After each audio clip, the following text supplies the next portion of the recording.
Hey guys, welcome into another episode of From the Wing. I'm Christian Clark, the Pelicans beat reporter for NOLA.com and the Times-Picayune.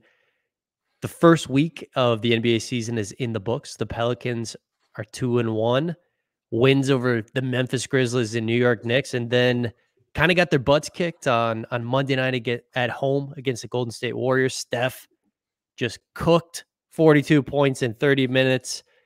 Throwback kind of Warriors performance, and Chris Paul too. I mean, that was really not a throwback. That was something new. Chris Paul, basically, he was coming off the bench for the second time in his career doing some Chris Paul things. I tweeted out the photo.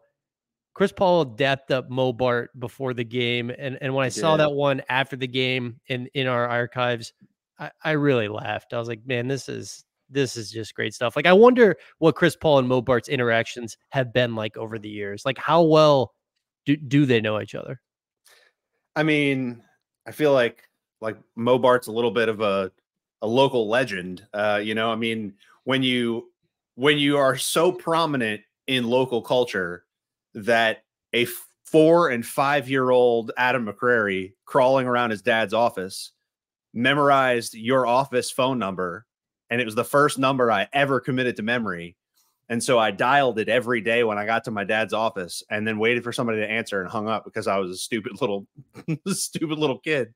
I mean, the reach, we all grow up knowing one call, that's all, one click. That's it. When he had to adapt and get on the internet, we go to one click. That's it. He gets ripped off. You drive to Mississippi, personal injury guys over there trying to rip him off. Got a same color palette on the billboards and everything. He's a local legend. I'm sure they know each other I'm sure they've probably shared a drink or two, would love to hear that there's a story there. But at the same time, like, that's the guy, like any arena that somebody played in for a long time. Guys had courtside seats forever. Like, it's his courtside. We're just visiting. So, he's just a prominent figure on that sideline. The replies to the tweet I sent of the photo of Mobart and Chris Paul together really made me chuckle. One, Paul, that's all, and another one said, both scammers, nothing new. Wow, that's how you think of Chris Paul, a scammer. Dang. I mean, look, so Chris Paul is one of the original small point guard grifters. He did create the half-court hesitation come up on my back foul. Like, he literally he was the guy that invented that and found 50 ways to deploy it to alter his speed and get run up on by an unwitting defender and get to the line. Look, it sucks to see, like, Chris Paul actually has been kind of up and down in the role with Golden State so far, but this was the first time in this iteration of Golden State where he did the role that they brought him in for. And it was a thing that was, while it was new, it was incredibly familiar. It was the same damn thing he did with all the bums that were on the Phoenix Suns, where every big man and every athletic leaper that plays next to Chris Paul, you could be 20 years old, doesn't matter. You could be 36, doesn't matter. Can you jump? Can you run to the rim? Cool. Chris Paul will get you buckets. Do you know how to play basketball? Doesn't matter. Get near the rim when he has the ball and he will take care of you. It was so frustrating to see their backups, who for the last couple of years, that's been the problem. Their secondary rotation, too young, too inexperienced. They still looked like deer out there, just like falling around on the ice, but not when Chris Paul had the ball in his hands. They were just running and jumping and dunking and I feel like in another lifetime, Chris Paul could have been a great personal injury attorney in the New Orleans area because he will fight for his team. He's pretty ruthless. I think he's definitely about the money. And yeah, man, I mean, he'll just kind of do anything he needs to do to win. I mean, there's all seem like, essential qualities of being successful in that field. Maybe another lifetime.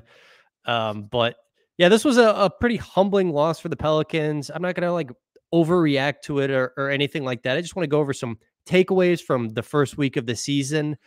3 games in the books for our guy Zion, 22 points on 57% shooting, 6 rebounds, about 3 assists, about 3 turnovers per game. I thought he had a excellent game against the Knicks. I thought he was just okay against the Warriors. He was getting a lot of attention. He's got Draymond, he's got Looney. The defense was really tilted towards him. I think overall it's been fairly encouraging from him, and it's been kind of interesting to see. He wasn't really talking at all during training camp, and he's starting to loosen up a little bit. I mean, he just seems more comfortable just by being on the floor. Yeah, I mean, obviously this is the worst of the games he's played on the offensive end, but there was some good stuff on the defensive end at least. And it looks like he's just kind of like working through stuff. Like he's trying to find his way a little bit, and good things are still happening. But, you know, a team like this is committing 3 and 4 guys every time he touches the ball. And he's going through waves of guys, and they're daring other people to shoot him. And he tried to create looks for some people. He got ahead of steam a few times and just didn't finish some of those patented layups that we've seen him make. It was just a rough go. You know, there's a couple of, I'm sure you don't want to get into refereeing, and honestly, I don't even want to think about it anymore. But, you know, there's tons of sequences, and this is just something he's going to have to deal with and learn how to navigate. There's a million sequences where his first step, the initial perimeter defender rips his arms. There's not ever going to be a call on that because he's too big and it doesn't look like it impedes him. And then he goes into the next guy, and the next guy hits him in the chest while he jumps. And that's never getting called either because he looks like a freight train. Like he's already Shaq in the referee's eyes. And how he navigates that was a problem in this game. How he navigates that, what he does to counter it, that midi we saw a game ago would have been helpful during this game just to create some hesitation in some of these defensive looks he saw. But, you know, he's figuring it out. And, you know, the only thing I'm worried about is himself. If he's out there, I think going into that game, if B.I. is healthy, you think you have a chance. As soon as he's not, there's a pretty good chance you're going to lose to the Golden State Warriors, especially when we try to match their small ball. They're the best to ever do small ball. They recreated small ball. And it feels like whenever we go to like the Larry at the 5 lineup, they just eat us alive. Like Kevon Looney just destroys him. Draymond destroys him. And you can't really go to JV because it doesn't really work. It hasn't worked out yet until we get to a place where Herb and Dyson and Hawkins and everybody, like that's the small lineup, and the small lineup doesn't really contain the slow-footed bigs. And I don't think we're going to see anything different. And I think the small lineup has Trey Murphy in it too. Yeah, I think he's like an essential part of that. Can we get the 6'10" guy who can shoot and dunk all over you in the small lineup? Yeah, I mean, rebounding was a big story in the Warriors game. Warriors just crushed the Pelicans on the glass. I mean, rebounding is typically a strength for the Pelicans. Was not at all in this game. Look, I'm just not going to read too much into it. They didn't have Brandon Ingram. The Warriors, I think they're just going to be good this year. Steph was playing really well. I mean, they're just better than the Pelicans. So I'm just not going to like read that much into it. I did think it was interesting in that Knicks game. You know, Zion was, I think, you know, pretty special. Like Randall was sitting like 4 or 5 feet off of him, and it's always funny to see defenses play him that way, where it's like, okay, we're going to give you that cushion, and then it like creates this runway for Zion. I mean, he hit like 6 or 7 just preposterous layups. Like he had one of them, I tweeted it out, where he threw the ball up and it like banked off the glass higher than the square, and it went in. I mean, his touch around the rim is pretty incredible. He didn't get as many of those like high degree of difficulty shots to go down against Golden State. It's whatever. You know, I did ask him after that next game. I was like, where does the touch around the rim come from? And he's like, well, I was smaller than a lot of people I was playing with, you know, back then, you know, like as a kid. I guess he's saying like I was kind of a small kid, and my stepdad and I would go to the park and we would work on this stuff.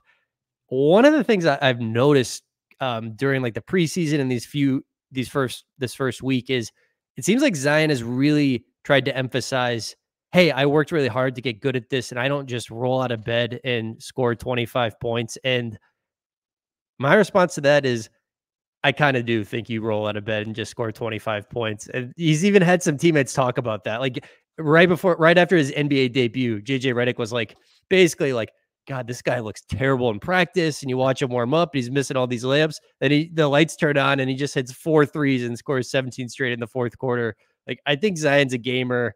And I honestly don't, because he's so gifted. I don't even know if he understands like what hard work really is. I mean, look, this is the story of people's lives. Like, if you were talented in an area, the things that come easy to you, like, you don't just know what it's like for other people. Like, everybody has their talents, and the things that you are the best at, the person next to you is probably not that good at. And if you compare those things, like if we were comparing your ability to investigate a story, use sentence structure to tell a story from your reporting, like, you would do that better than me. I would take twice as long to do what you're doing, and my product would be, if I'm lucky, half as good. That's the story of everybody's lives. And you can't figure out, like, if you're talented, you're talented. You don't know what the bottom is. It might take me 3 days to do something somebody else can do in 10 minutes. And that's story of Zion's life. Like, he can just kind of do this shit. And, it's nice to see him like invested in selling the work ethic, but let's show the work ethic, and then maybe we'll start to believe the story a little bit. Yeah. The Zion threes, he's got, I don't know if it's a colorway, but there's like, part of the pattern is supposed to look like mud across some of it. And the idea is basically, I got it out of the mud. And I do think that's true to like some degree. Like, he's from, he's lived in a bunch of small towns in the Carolinas. I think like it was pretty like humble beginnings for him. So I get it from that respect, but it's also like, I know Chris Vernon took a lot of heat from Pelicans fans, but when he did say on his podcast, like a part I kind of agreed with a little bit, I would just say it made me laugh, and I didn't disagree with it, was, hey, Chris Vernon basically said, if this guy lost 40 pounds, he might be like the greatest basketball player ever. It's like, if this guy, like, I don't know, had like a CJ McCollum level approach to his craft, or like a Steph Curry approach to his craft, or something like that, it's like, this is just clearly one of the, 5 best players in the game. But here's the thing. He's so good that it doesn't even need to be that. Give me half of CJ and let's see what that shit is, because that's all NBA stuff right there already. Give him a taste. Let's see what happens when he gets a taste. Let's see what happens when he gets most of a season and he doesn't end the season, on the injured list, and gets a taste of playoff basketball, and see what that does to him. See what happens when the investment in taking care of yourself gets rewarded. Give that man some incentive to do it again and to run it back harder. That's the things that we want to see. But like, it's not even going to take 40 pounds. It doesn't even take CJ or Steph level preparation. There are only like a few psychos that really prep like that. And those are obviously 2 of them. And thank God CJ did, because he looks great so far this season, and we need it, especially to weather the Trey storm until he's back. But, I'll take, my bar is still very, very low. I don't need, 40 points from Zion. I don't need threes from Zion. I don't need 3 middies a game I'm not asking for any of that. I just want health, and I don't want giant lapses in games where he just doesn't. I don't want to see him not care. Exactly. When you're out there, I want to see you care. Yeah, and he has. All I'm asking for. He has. I think the compete level in these 3 games from him has been pretty good. Like, I've definitely been pleased with it. As we've said over and over, the most important thing right now is just keep playing games. Like, stack a bunch of games together. If you think back to the start of last season, as high as that peak was in December, he kind of didn't look great for like the first 10 to 15 games for him. Obviously it's just a really high bar. It really took him until December to start firing on all cylinders. And when he did, it was like, oh my God, for that 1 month stretch, it was like, this guy belongs in the MVP discussion. So just keep getting those games under your belt. Like, as Coach K said, the guy who actually got something out of him successfully, like, the best way to keep Zion in shape is to play him. It seems like the Pelicans and him are aligned on that. So that's good. Just keep playing, baby. And let's see where we are 2 weeks from now, 4 weeks from now, 6 weeks from now. One of the interesting talking points from Willie Green early in the season, after the win over Memphis, he called Zion and Brandon Ingram the best freaking duo in the NBA. I did think that was interesting because I don't even think Willie Green believes that in his heart of hearts right now that they are the best duo. I took that more as I'm sort of speaking it into existence type thing, and I'm gonna build you up with confidence. Yeah, it's a mantra. Like this is a mantra, a visualization. This is something for them to think and to process, and also like to push them to demand things of themselves. And it's a good one. Like you can't say that it's not possible, because Zion paired with any all-star capable player could be the best duo in the league. So it is within the realm of possibility.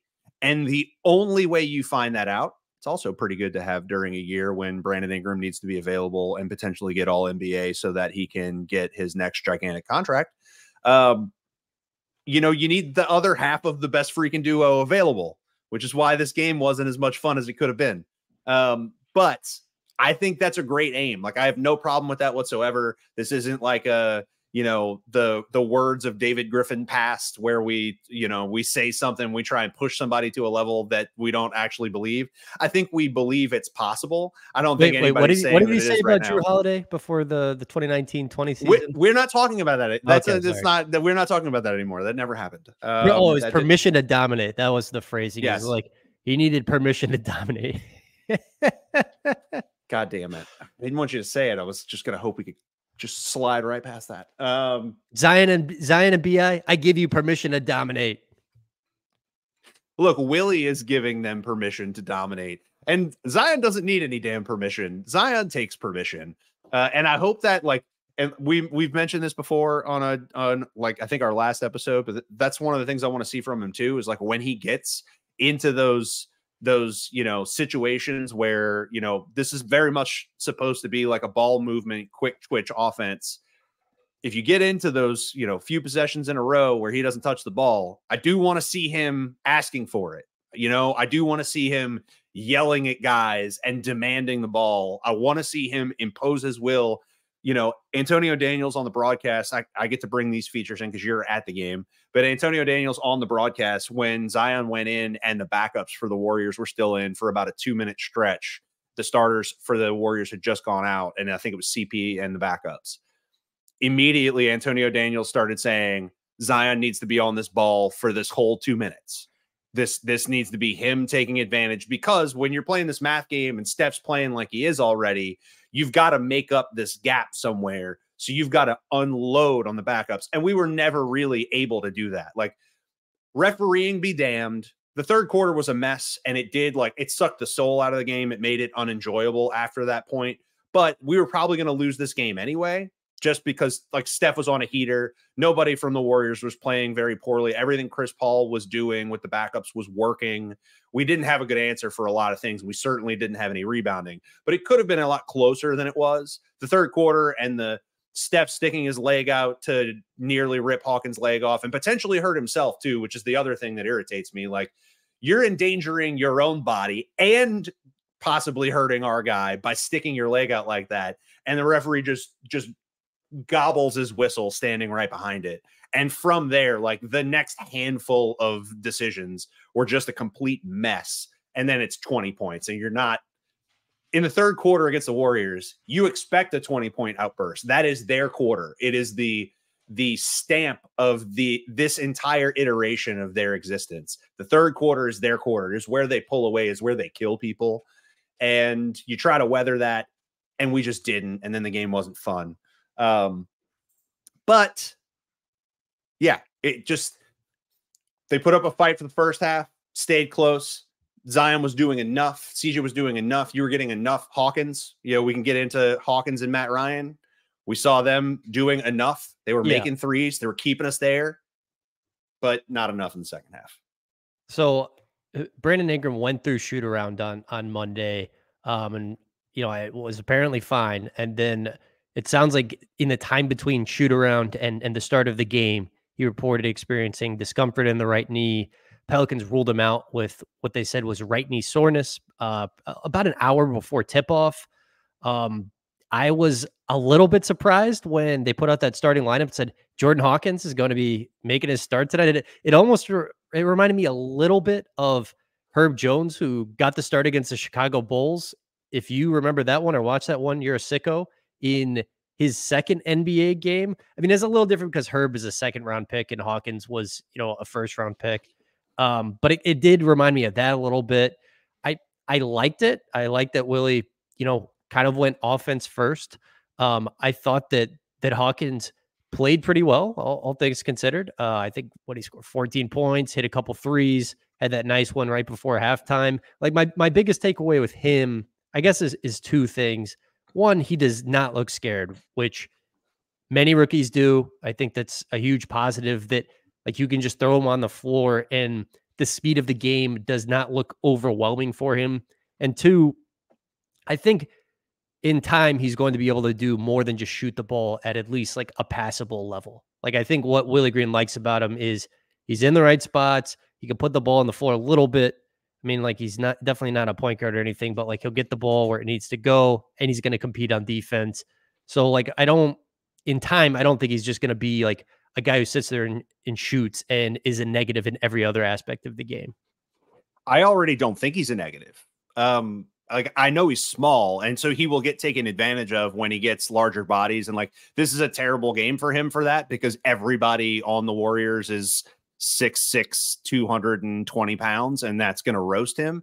But he competes like hell. Like, one of the things that you heard from his coach coming into the draft and everything, one of the things you saw at UConn was that he was a feisty defender. He's a small guy and he can get into bad switches and can get pushed around, but he is not a bad defender. He is very similar to CJ in that he is in the right spots and his hands are active and he's trying to do the right things.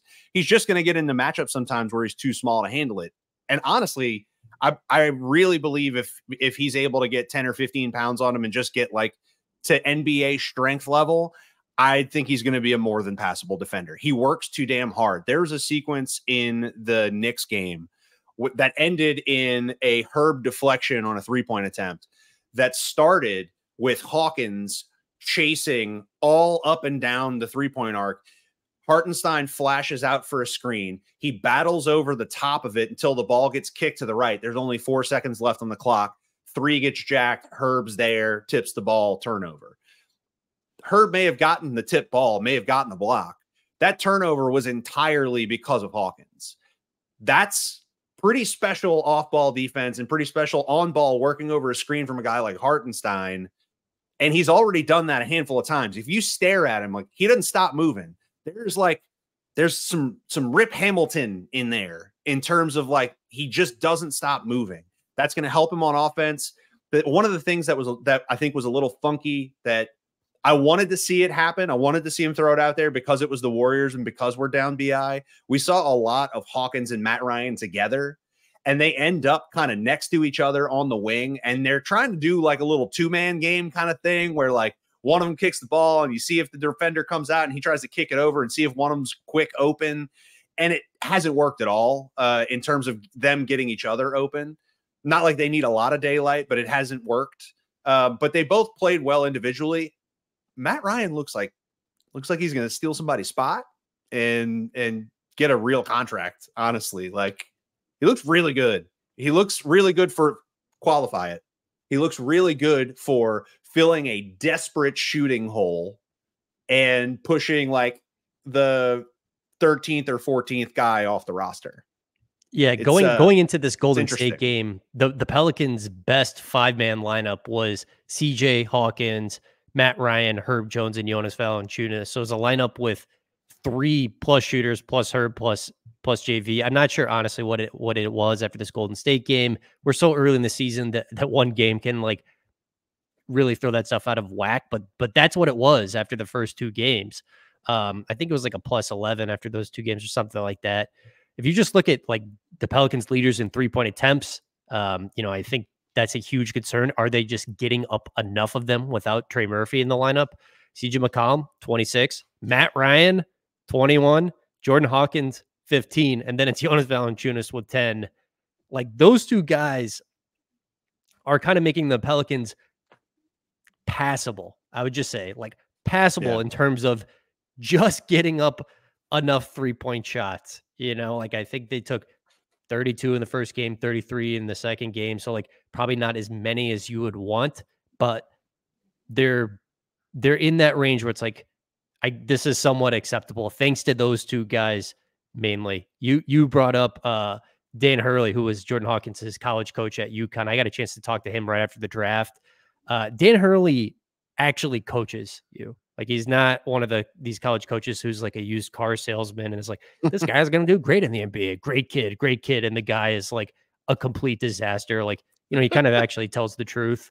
And he loves Hawkins, man. And he's like, the one thing he told me, he was like, this guy is like, he's quiet, but he's like an MFer in a good way. Like he's very competitive. He looks like he wants to kill people. Like his eyes, it's like a cold blank stare. Like he just wants, it's ice in his veins, polar ice caps in his blood. Zion's been impressed. I mean, I don't know if you heard the quote from him after the Warriors game, but somebody asked him about Hawkins. He was like, that brother doesn't lack confidence. He said something along those lines. So Zion is definitely, you know, one of the people who is impressed by Hawkins. I mean, look, basketball, it's complicated and simple. You know, like what's a pathway to a pretty decent offense, at least in the regular season? Zion Williamson plus outside shooting. I mean, put like one of the best drive and kick slasher players with a couple guys who can shoot the ball, and like I bet you'll be pretty good on the offensive end. Here's the thing. I'm with it. Look, we have Hawkins, who we knew was going to shoot. We have Matt Ryan with surprise 3-point volume and really, really nice competition as a rebounder. And it helps that he has the size that he has. But Matt Ryan has been in camps for plenty of people. Matt Ryan has beaten the Pelicans in a game before with a corner game winner. But he appears, or at least appeared before now, to be just the 3-point specialist guy. He looks like he competes enough to do more than that. And 3-point shooting is so valuable to us that I think he has the potential to cut somebody off kind of the end of that like expanded regular season rotation.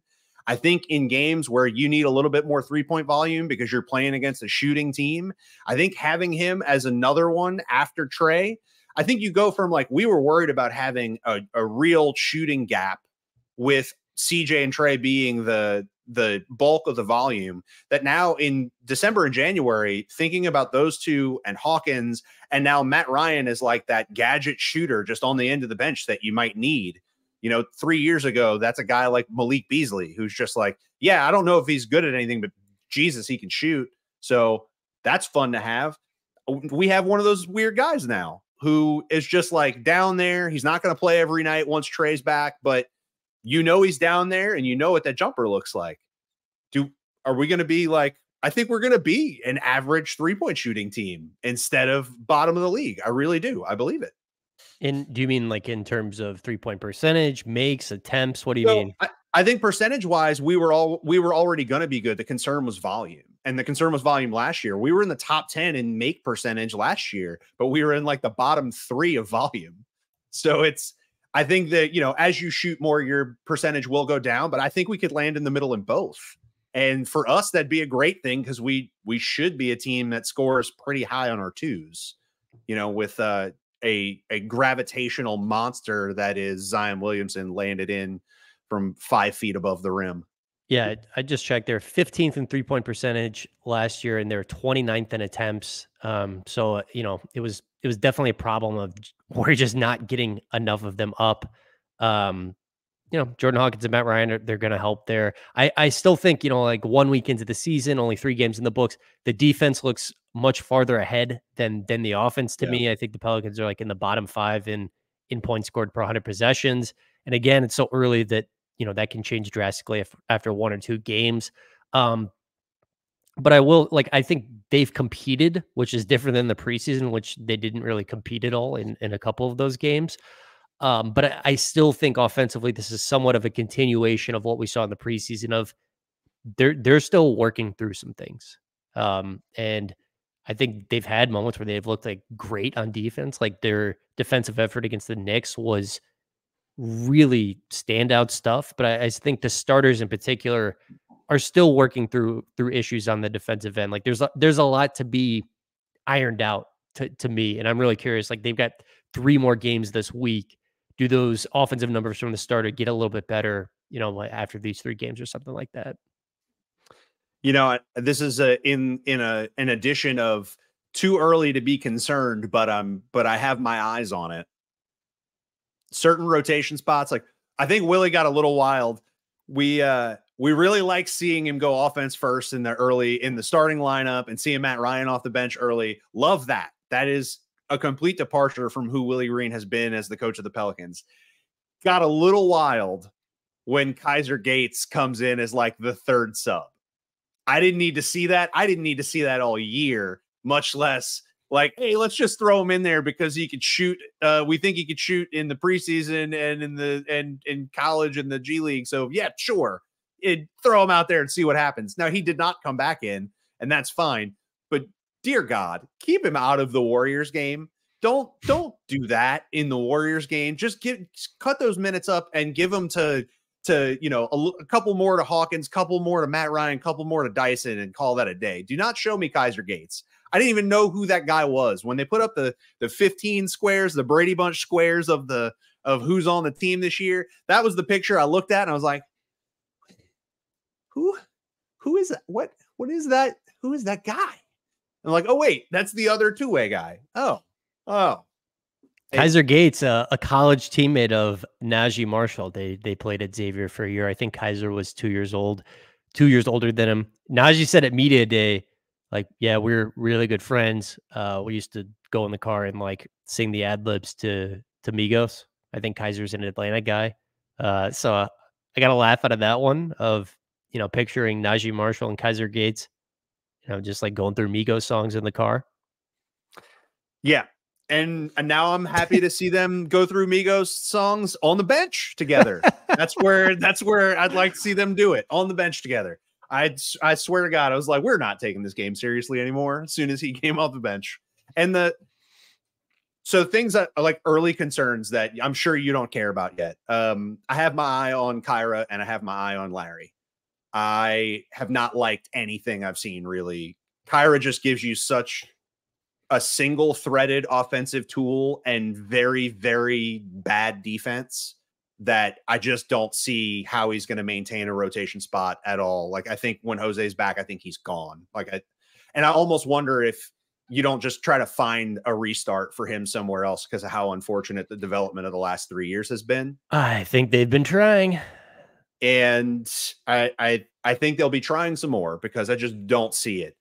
I think they're trying to do that in a way where they don't have to do to the Devontae Graham and attach a 2nd-round pick, or in the case of Devontae, 4 2nd-round picks. Yeah. I mean, you're talking to the guy who, like, you can buy seconds for cash. So I don't care about the frugality of not wasting your seconds. Firsts, that's one thing. But, ask OKC about their bajillion seconds. I'm sure you can buy one for $1 million. Do you know how many baked Alaskas you can buy with $1 million? I actually don't know, but I bet some people who have a lot of power in the Pelicans do. The other thing is I think Larry's looked like, granted, he wasn't playing before this. Like, he wasn't playing very much because he was coming off of an injury coming into the season. But I was already worried about this last year because he didn't look very good last year, even though he was playing through injury. I really want to see him in the 15 to 20 minute, never exceed 20 minute, don't close for me ever role. And I feel I'm already starting to feel passionate about it in game 3, which I know is stupid and it's not a big enough sample, but those are 2 things.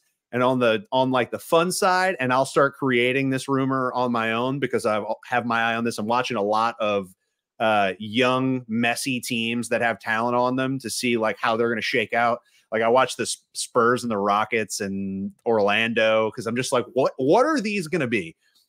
Houston is just a complete dumpster fire. The Spurs are just weirdly, they don't feel like a pop team right now. Like, it doesn't feel like he's put a leash on anybody. And so it's just kind of the Devin Vassell show, and Wemby doesn't get the ball enough. It's strange over there, but they got a lot of stuff that looks like it makes sense. Orlando, I got my eye on you, Wendell. I see you getting shrunken over there. I see your offensive opportunities. I see them dwindling. I see you getting 8 shots in a game. And I'm like, brother, if you want to shoot 3 or 4 threes for me over here and get some shot blocking in, I've seen you do it. I think you fit here. And I'm not necessarily seeing now that, Franz is maturing, Paolo's maturing, even though they didn't add the generational big to Orlando, I see Wendell Carter's stock for Orlando dropping. And I'm just wondering when that phone call could be made, just curious. Always like that guy. And I just really think he can do more than he's doing there. Okay. Just going to start that rumor on my own now. What do you prefer Wendell Carter Jr. to like Clint Capella? Oh, absolutely. I loathe Clint Capella. Clint Capella is he's JV with like a little bit more physicality. Like I don't really need like lob guy cleanup dude when I don't really have orchestrating point guard and I need athleticism and speed. Okongwu is the guy that I would want off of Atlanta, and that's never happening. So I would rather go the athletic route, go with the guy that's like maybe more of a, what we used to see as a power forward, but that you can get away with at center. And we've seen him do it for years now. I would like to push Wendell Carter to 30 minutes and see what that looks like next to Zion, because Wendell Carter can absolutely go be out on the perimeter. And you're not forcing the issue there. He has been a guy who's made 2 or 3 threes in a game, half the games of a season before.